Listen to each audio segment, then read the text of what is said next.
Entertaining Dynamic with your host, Michelle Barone, and here with Rick Zolder, VP of Entertainment at Hudson Valley Renegades. Thank you so much, Rick. What's up, Brony? You ready for this? Please. You got a ball player online? I'm ready to go. Let's do it. All right, we have the Yes Network Yankees announcer, John Flaherty, with us. Thank you, John. Oh, the audience is going wild. Great to be with you guys. They're going crazy. You know, we have the ex-player here. He's been on several teams in Major League Baseball. We're so happy to have you here, John. How are you? Michelle, I am great. It's great to see you again. And I love your hat you're representing, so we're off to a really good start. Always representing New York. You know, the Yankees are the best. So I want to start off by telling us your journey in baseball. I was recently at a talk that you spoke at, and it was a lunch with lots of business owners. And you're starting to do more of these speeches, but I want to talk and start off with how you got started in the industry and where you went, ultimately to the top. Well, first of all, it was great to see you there, Michelle. And, my journey started out like a bunch of little kids playing Little League Baseball. And I had a dream of playing in the major leagues. I thought it would happen. I didn't know it would happen. But, the reality for me really was trying to gain a college scholarship to play baseball in college and trade in education for my baseball ability. And I thought that's as far as it would go. And I was lucky enough to get a scholarship to George Washington University. And that turned into a minor league contract, which turned into a 14-year major league career. So I dreamed about it like every other little kid playing Little League. And fortunately for me, all of my dreams came true. Oh, that's so amazing. So awesome. And I know that you had a few different career moves. Can you talk to us about your path a bit? Where'd you start off? Where'd you end up? Well, I started off, like I said, a kid in Rockland County in West Nyack. I went to St. Joe's in Montvale, New Jersey. I got that scholarship to GW and got drafted by the Boston Red Sox in 1988. Eventually played for the Tigers, the Padres, the Devil Rays, and then finally the Yankees. And then my playing career ended in 2006, and I was lucky enough to transition into the broadcasting part of the business. So I'm lucky enough now to be a broadcaster for the Yes Network, which we do all of the Yankee games. And I do about half of the games during the year. I do pre- and post-game shows. I do the actual games. I travel with the team. I'm at the stadium all the time. So it's been, almost 30 years in professional baseball and Major League Baseball, and I'm lucky enough to be on the entertainment side of it now, broadcasting Yankee games. John, when you made the transition, when you decided you weren't going to play anymore, was that decided for you, or did you still think you had something left in the tank and wanted to keep going? I was one of the lucky ones that I walked out on my own. I played 3 years for the Yankees, and Brian Cashman, after my third year, said that he was not interested in bringing me back. So I signed as a free agent with my original team, the Boston Red Sox, and I thought I would spend the 2006 season in Boston. I went to spring training in Florida, and I knew on the second day that I was done. I mean, in order to compete at that level, I was 38 years old. Physically, I think I still could have done it, but mentally, I knew I didn't want to do it anymore. It's a 24-hour day, 7-day-a-week grind for, at least 8 months during the year. And my kids were getting older, and I missed them. They were at home, and I said, you know what, it's time to retire, go home and be a father. And, about 2 weeks later, an opportunity showed up with the Yes Network to be part of their broadcast team. And I kind of dove into the deep end of the pool head first and was interviewing Derek Jeter, Jorge Posada, guys that I played with the year before, and that's how I transitioned from a player to a broadcaster. Do you think that transition was easier because you were a player and you knew what a pain in the butt that a lot of guys in the media could be, plus you had the advantage that these guys liked you and respected you and helped move you along, like you were a rookie as a player, where the veteran guys helped move you along? There's no doubt it was an advantage being an ex-player. There's no doubt it was an advantage being an ex-catcher. But I got access to the team right away because I had played 3 years with these guys. I had been traveling, half the season with them, so spending 162 days together. So I had access that other people probably didn't have. But I think also being an ex-player, you bring a perspective that the players can appreciate, so they're going to let you in a little bit easier. But that quickly goes away when you lose the relationships of the players that you played with. And now you have to be prepared with the guys that are coming into the game, develop new relationships with managers and coaches, because you don't have the access, or at least I don't have the access that I had when I was a newly retired player. Do you find that when you have to go against, not go against is the right word, but you need to critique players, that sometimes it can be difficult because A, you were a player, and B, you played against guys who are now managers and stuff like that. Was that a difficult transition where now you had to say, hey, he gets the fastball up too much and that's why he's getting hit, or he doesn't get his hands under the ball, that he's not barreling up the ball? How did you make that transition? Because you know what it feels like to go through those same problems. Right. Yeah, it's a great question. And, the first year I struggled with it because I had to be a little critical of one of my best friends in the game, Jorge Posada, who was having a tough year behind the plate. But I think growing up in New York really helped me, because we all know that when you're from this area, you have to call it the way you see it. If you don't, the Yankee fans in particular, they're going to read right through you. So I feel like my style, and I've been complimented for this, is that I'm going to call it like I see it, but I'm also going to give you a reason maybe why that player is struggling. And I've been doing this 18 years now, and I've never had a player come up to me and say, hey, you weren't fair last night, or I didn't like the way you were critical of me last night. I've had one player come up to me in 18 years, and he said, I appreciated how you defended me last night because I know I had a tough time, but you gave a reason why I had a tough time. So I feel like you can be critical of their performance out on the field, but you remember it as an ex-player and you give a reason why. It could be fatigue. It could be that a player is playing injured. There are a lot of different reasons. So I think if you balance all of that out, you're going to give a pretty fair assessment of what's going on. The average fan sitting at home, he's got a bowl of Cheetos on his belly and he's got a beer in his right hand, and he never played anything higher than Little League, doesn't understand how hard the game is. That the game is predicated on failure. That if you have a 20-year career and you fail 70% of the time, you're going to make the Hall of Fame. The game is predicated on failure, and the average guy in the stands who boos they just don't get that you're going to fail more than you're going to succeed, and that defines a career. And again, Vinny Boombots doesn't get that. Right. It's so true. No, it's a great point. I think maybe the one thing, I don't know if Michelle, this came through with my talk a couple of weeks ago, but the Major League Baseball player prepares for a game every day. He goes out there for 3 hours. He does the best that he can do, and he's going to have some success. But you're right, he's going to have a lot of failure. But the great Major League players are the guys that hang around for a long time. They quickly get rid of that game. They figure out what they need to work on, and they get ready to do it again the next day. And they do that 162 times a year. So that mental challenge, that mental grind, is the one piece of the puzzle that if you don't have that, you're not going to succeed at the big league level. And the day that I retired, the morning I retired, I was having breakfast at a Denny's in Florida, and I could feel the mental stress just leaving me because you don't have to think about it 24/7 a day where you have to be prepared and keep grinding mentally. The physical part is easy. You're right, you're going to fail, you're going to succeed, but the mental anxiety that it takes on you after a long season is pretty incredible. What was one of the defining moments in your career? What was one of the moments where you're like, wow, I really did it? Well, when I was a little kid playing in West Nyack Little League, I dreamed of playing in Yankee Stadium as a major league player. And my dream came true my first day in the major leagues. I was actually the last player cut by the Boston Red Sox in 1992.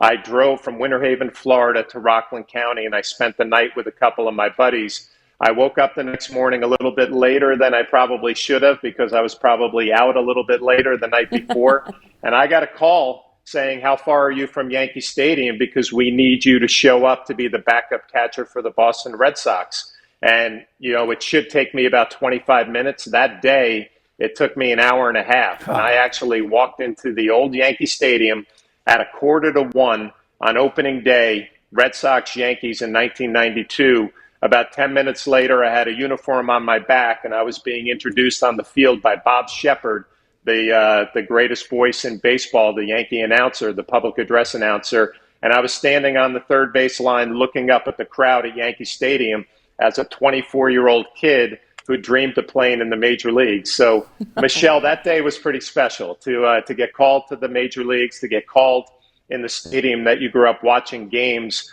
That was a pretty special day, a pretty special morning, and a pretty special call. Oh, that's amazing. John, let's talk about the evolution of the game. I'm old enough where 90, 91 used to be considered guys throwing hard. And then it became, Yeah. 93, 94. And now there's routinely guys throwing 100, 101, and they're throwing 92-mile-an-hour changeups. Players routinely are bigger, stronger, faster, quicker. The human evolution. In your mind, are guys going to be throwing 112 in 20 years? Well, if you would have told me in 1992, my rookie year, that guys would be throwing 100 miles an hour and we wouldn't even really blink an eye at it today, I would have told you were crazy, because you're right. My rookie year, if somebody was throwing 95 miles an hour, it really got your attention. But I'm also very jealous and envious of the modern day player and all of the technology that they have, especially in the physical fitness part of it, where you can train year round. You know how you can get bigger, stronger, throw faster, hit the ball further. Those are all great things. But, we're losing out on some of the beauty of the game, I think, with the pitching department and how to change speeds, how to, locate your fastball, things that we had to do back in my day to be successful. So the game has come a long way. I think there's been a lot of improvements, but I think there's a lot of things that we see out on the field that could be better if you got back to the old style of baseball and just kind of reacting to what your eyes tell you need to do. So it's a great game that's gotten better, but I think it even can take another step forward.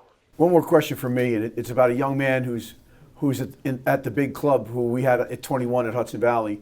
And all I can say is that you'll know what I'm talking about. When you see a ball player that has it, the way they carry themselves, the way they take infield, outfield, the sound the ball makes coming off the bat, the way they round the bases. And immediately, the first night I saw Anthony Volpe, I said, he'll be in the big leagues in 2 years. There's no doubt in my mind that he's a special player. Again, people don't understand the transition of going from high A, double A, triple A, and then to the big leagues, and now he's the starting shortstop of the New York Yankees. What do you think, basically, potentially, he could become? Well, I'm going to talk about where he is now. And you mentioned what he did for Hudson Valley. I met Anthony on opening day, right before his first big league start. And what a first impression he made on me, not by watching batting practice or infield practice, the way he handled himself, the way he had a conversation with me. We were talking about high school baseball. I played high school baseball in Jersey. He did as well. And he couldn't have made a more favorable first impression on me. So that tells me what a solid young man he's going to be. And he's at a point in his career right now where he's going through the grind of what it takes to be a major league player. You throw on top of that being the starting shortstop for the New York Yankees, there's a lot to handle. And with all of that, he's had plenty of success stealing bases. He's hit his home runs. His batting average is down. But the most impressive thing for me is he's making all the plays in the field day in and day out. So when this year is over, wherever it lands for Anthony, numbers and statistics-wise, the experience of going through this, he's going to be a different player next year and a different young man. He's going to be more mature. So to answer your question, the sky's the limit. He's got all the ability. And as I talked about earlier when we were discussing the mental part of this game, Anthony Volpe has that. And he's going to go through this year. He's going to take his lumps. He's going to come back next year and going to be a completely different player. So the future is very bright for him. It's also tough playing shortstop in New York following number 2. Yes, there's a lot there. I remember when Mariano Rivera retired, I said I would not want to be the closer after him. And that same conversation happens when you're following a legend like Derek Jeter. But, Anthony reminds me a lot of Derek in the way he goes about his business as a big leaguer. He's a pro. He goes out there, gets his work done.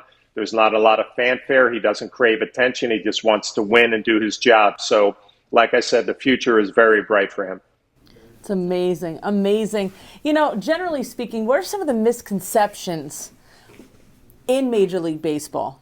Everybody has this dream, right? You grow up having this dream and you want this, right? But what's the reality like? What is it like? You said when you retired, that next morning at the diner, the angst, right? All the pressures Sure. left you. What does that feel like? How do you handle it? Well, I think, Michelle, the biggest thing that people don't realize is when they watch Sports Center and you're seeing all the highlights of all the great players, those are the best times. You're only seeing the highlights, right? But the reality is that, only 5% of the players in the major leagues are those superstar guys who are dominating the sport. The rest of us are grinding for 14 years trying to stay in the major leagues. And, that roller coaster every day of, am I going to get released? Am I going to get sent down? Somebody's coming for my job. And then you throw on top of that, I have a family at home, a young family at home, a wife at home who I'm on a road trip. There's real life that's involved in all of it. So I think what the fans see is all of the great parts, right? You're playing in the most beautiful stadiums in front of packed houses. You're playing on TV and you see high salaries and all of that, and that's all part of it. But there's a lot behind the scenes that really makes it a tough grind, and one that I loved, right? I mean, I did it for 14 years and 162 games a year. I loved it, but it takes its toll on you mentally. So the highlights are the greatest part, but I think the ex-players remember the lowlights and all the struggles that come along with it. The most influential coach you've ever had. I know when I heard you speak at the luncheon, you talked a lot about your coach at Boston Red Sox and how that shaped you as a player. Who are some of the most influential coaches? Yeah, Don Zimmer was the coach I was talking about that day. He had a talk with me as a rookie that changed my career. There were so many minor league coaches that made an impact on me. Joe Torre, my major league manager with the Yankees, he said 3 words to me my first year when we were in the heat of a battle during the game. He said, "John, I trust you." I've never had a manager tell me that he trusted what I was doing out on the field. So that made a major impact. But I would really say that for me, it's my family from Rockland who always kept me grounded. And I had a college coach. The only coach who gave me a college scholarship was a guy by the name of John Castleberry, who's still a grandfather figure to my kids. He's a father figure to me. He's been an incredible influence on my career when I was in college, and he stayed with me all the way through my big league career. So when I retired, he actually called me the next day, and of course I called him when I was going to retire, and he was very supportive.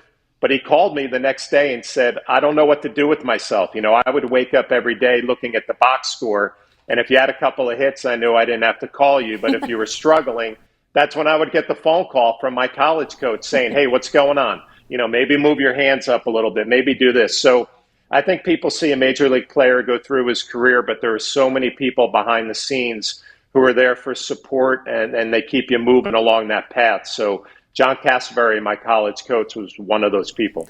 Don Zimmer, I know you have a very interesting story with him. Would you mind sharing it? Of course. I was a young kid at 24 years old. I thought I knew everything about being a big leaguer, but we had a game against the Chicago White Sox. We were getting blown out, and the manager put me in for Tony Pena, who was our starting catcher. And I got one at bat against Blackjack McDowell, who was the American League Cy Young Award winner the year before. And I was so excited that I was going to do something, and I ended up striking out against Jack McDowell. And after the game, everybody's kind of doing their own thing. But I was 24, Michelle. I was immature. I didn't know what I was doing. And I was kind of a hothead back then. And Don Zimmer saw me the way I was acting after the game. And he waited till the next day. And when I showed up at the clubhouse, he had about a 20-minute conversation with me where the first 10 minutes, he ripped me up and down, said, "Who do you think you are? You're the last guy on this team. You can never let your teammates see you act that way." And then the final 10 minutes, he pumped me up, and he talked about, I might be able to hang around for a while if I went about it the right way, and if I showed the right attitude, and if I was a good teammate. All of the things that are so important if you're not a star player. And that 20-minute conversation my rookie year in 1992 changed the way I carried myself out on the field, but more importantly in the clubhouse. So Don Zimmer sent an important message that day, and I was lucky enough that I received it, and I never forgot it.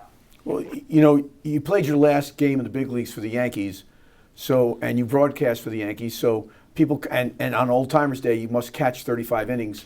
So what was your biggest John Flaherty moment as a New York Yankee? Well, there's no doubt it was July 1st, 2004. We played an extra inning game against our arch rival, the Boston Red Sox. And, those days in '03, '04, '05, it was a very heated rivalry. But we found ourselves in an extra inning game, the game that Derek Jeter jumped into the stands and beat up his face. And I was lucky enough to get in at bat in the 13th inning and come through with a game-winning hit. And, really it's the one swing I'm remembered for in my 3 years as a Yankee. If you get a hit as a Yankee against the Red Sox to win a game, the Yankee fans will never let you forget it. So I was lucky enough to be in that position. I was lucky enough that I thought my teammates knew I was prepared to come through in that moment. And it's the one moment as a New York Yankee that I'll never forget. I came to New York to try to win a World Series. It never happened. But that one swing is something that I can take with me for the rest of my life. So it was a pretty special night. And it's so true. I mean, you look at the home run Boone hit off the knuckleballer. I mean, Yankee fans, in their mind must have thought that Boone hit like a ton of home runs for the Yankees, but he didn't. Yeah. He hit the right home run in the right moment against the right team that propelled them to the World Series. And it's just amazing how Yankee fans, you have that one moment of success, and they will, even if you make 4 errors, that's forgotten. It's the big hit, especially if you beat the Red Sox. The one thing or the few things that I talk about when I'm on the air with the Yes Network, whenever the Yankees play the Red Sox, I talk about Yankee fans that if you go out there and you bust it every day and you're honest with the media, when you don't have a good game, you can stand in front of a TV camera and say, you know what, I was terrible tonight. I have to be better. Yankee fans love that. They love the honesty and they love the effort. And the other thing that they love is beating the Boston Red Sox and beating the New York Mets. And I found that out very, very early in my Yankee career, that if you could do something against the Red Sox or something against the New York Mets to win a ball game, they will never forget it. So I'm lucky I had that hit, and I'm thankful that the Yankee fans have never forgotten that one swing. As an outsider, it seems to me like the Red Sox rivalry is nowhere near as bitter and as big and as heated as it used to be. Do you feel that way too?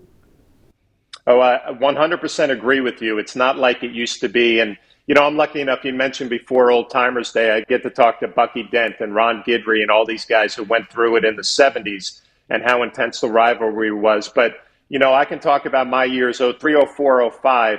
We hated the Boston Red Sox and they hated us. I mean, we did not like Curt Schilling. We did not like Kevin Millar. I mean, it was personal, and I'm sure they looked on our side and probably didn't like Alex. I'm sure they didn't like Alex Rodriguez. Yeah, I'm sure that there was hatred on both sides. So we had two really good teams who hated each other, and that made for great theater every time that we played. I mean, I remember going to Fenway Park as a New York Yankee, and just the look on the Boston Red Sox fans' faces when you walked out on the field, that's what made it great. And I don't think it's there right now because, the Red Sox are kind of going through it a little bit and the Rays have gotten a lot better. But I can guarantee you that when the Red Sox come into town soon here at Yankee Stadium, Yankee fans will be ready, the Yankees will be ready, and that rivalry will be on center stage once again. I will ask, and it's interesting. You talked about this at your luncheon, teamwork, right? It was all about that and what it's like to be on a good team.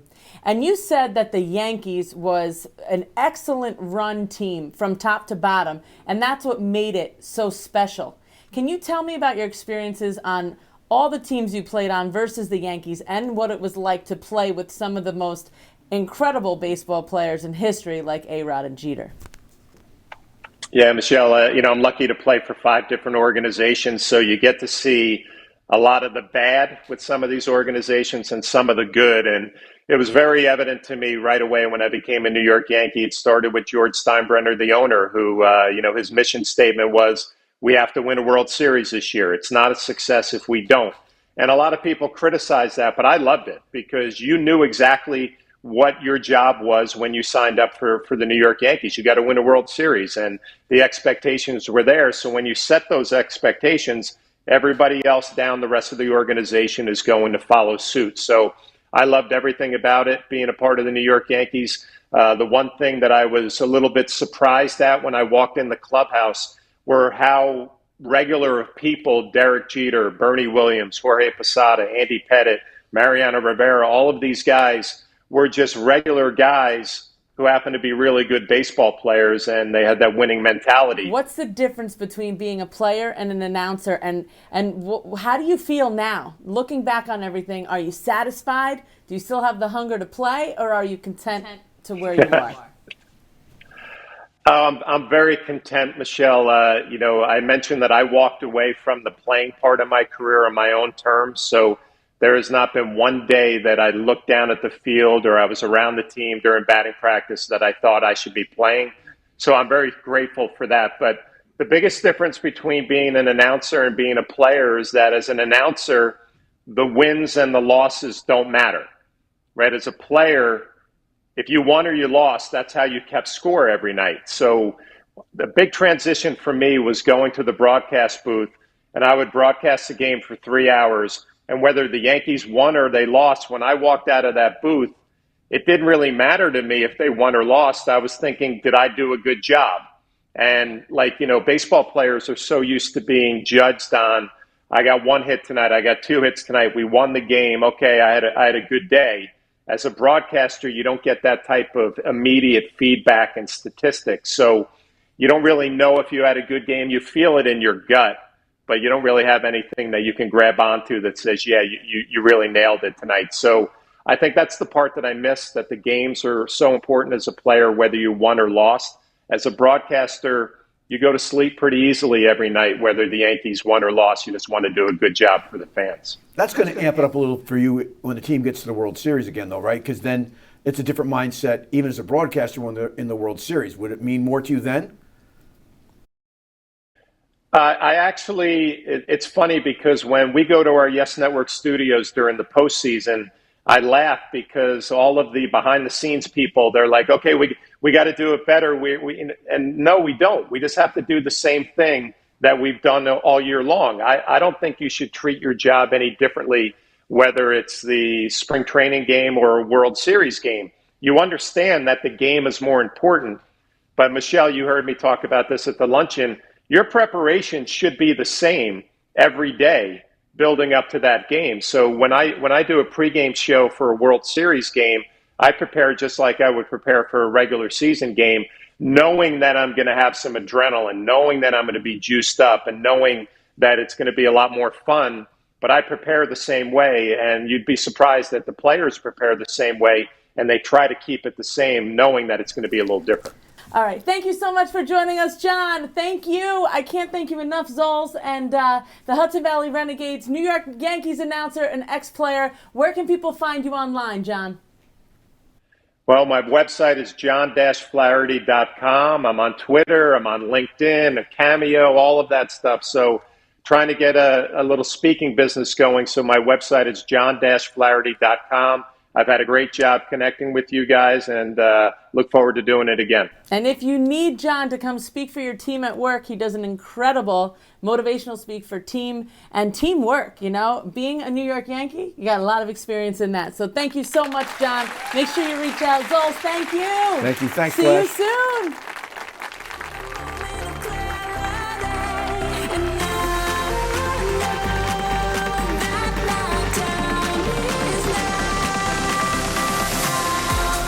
This episode is sponsored by J'adore Fine Jewelry.